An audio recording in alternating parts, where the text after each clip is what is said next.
Mattress Stitch, you will need a blunt ended needle.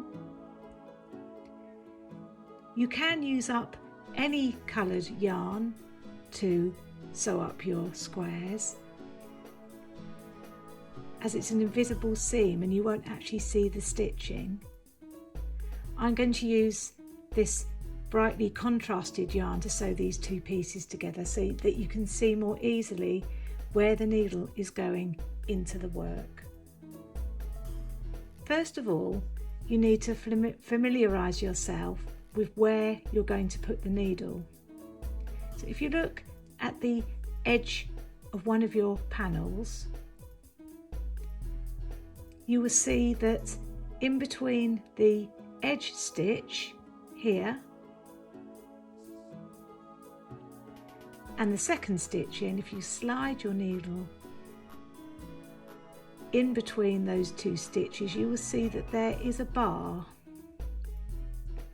and there is a bar of yarn for every row of your knitting. So I'm going to take my needle under these bars to sew the two pieces together. I'm going to begin with the first panel and taking my needle from the top of the work under the first bar, that's one bar only, bringing the needle back out to the front of the work. Leave a short tail that can be darned in later.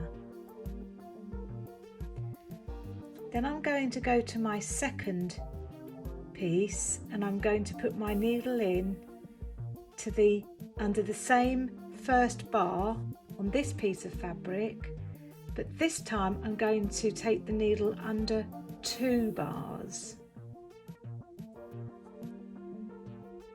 When you've done that, draw the needle through.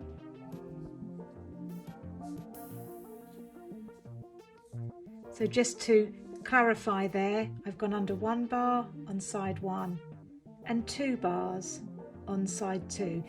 It's the first bar just above the cast on edge.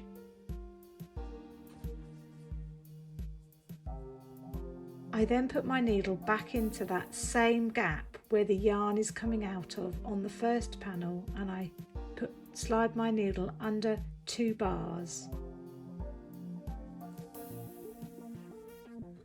Then it's back over to the second panel, needle in and under 2 bars.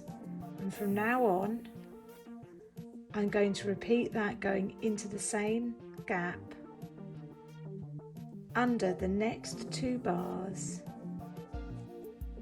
into the same gap, under the next 2 bars, and then when I've worked backwards and forwards a few times, I'm then going to pull on both ends of the yarn, and you will see that the knitting closes up. When you want to get going again, you pull gently apart so you can see the yarn that you've used to sew up. You then put your needle back into the same gap where the yarn is coming out, under 2 bars, over to the other side, under 2 bars, and you repeat this in short steps all the way to the top of the seam. Again, after you've sewn for a short distance, you then pull on both ends firmly until there's no more give, and you will see that the seam tightens up. So if you need to ease in any rows, you can do that by taking your needle under 1 bar instead of 2 bars on the side that needs to be eased in. So for example, if I take my needle under 2 bars here,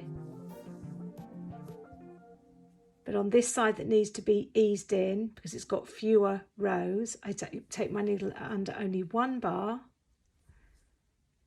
and then go back to under 2 bars until I need to ease again. That will ease in one row on this side of the work. You need to work out by looking at the numbers of rows to sew together where you need to ease and if you need to ease. There are notes in the written blog to help you sew your squares together.